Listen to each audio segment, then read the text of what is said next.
chicken, good morning pala sa inyo guys. So regarding to sa nagtatanong sa akin about OT, dito sa amin sa Cebu, may OT lang dito pag pag may mag-absent at saka yung may mag-leave, may OT yung mga attendant, except sa cashier kasi nga yung cashier dito sa Cebu is tatlong palitan, merong morning, merong tanghali at saka merong hapon. So wala talagang OT sa cashier. Ang may OT is lang yung sa mga pub attendant. Tsaka sa nagtatanong din about sa may cashier ba na meal. So yun, sinasagot kayo ni Queenie. Thank you pala Queenie sa pagsagot sa mga tanong din sa dito sa regarding sa YouTube channel. Kung minsan kasi pagod, tsaka yun busy dahil yun na nga, busy, pagod. Balik na yan. Tapos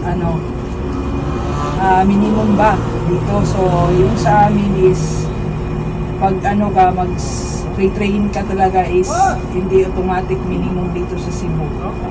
Starting ka muna sa yung training na sahod. Pag abot mo na ng 6 months yun, dagdagan yung sahod mo pero hindi agad na minimum. Except sa sa amin. Kasi yung sa amin is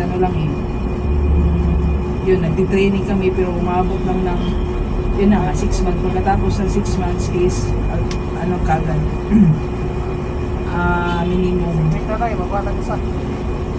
Kaya yun lang ang may sasagot ko sa inyo sa nagtatanong.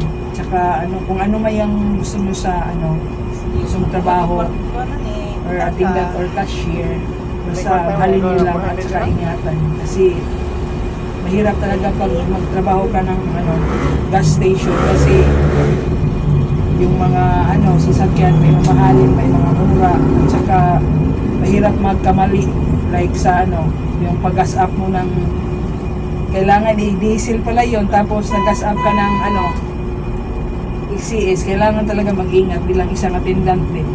Tsaka yun lang ang ko masasabi ko sa inyo. Tsaka Queenie, thank you pala sa mga sagot mo sa mga nagtatanong dito sa akin sa YouTube channel ko. Kaya God bless you guys. Yun lang ang may isasagot ko sa inyo. Kaya pasensya na, ngayon lang ulit nakapag vlog.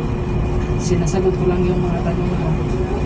Kaya ingat-ingat dahil may bagyo. Thank you.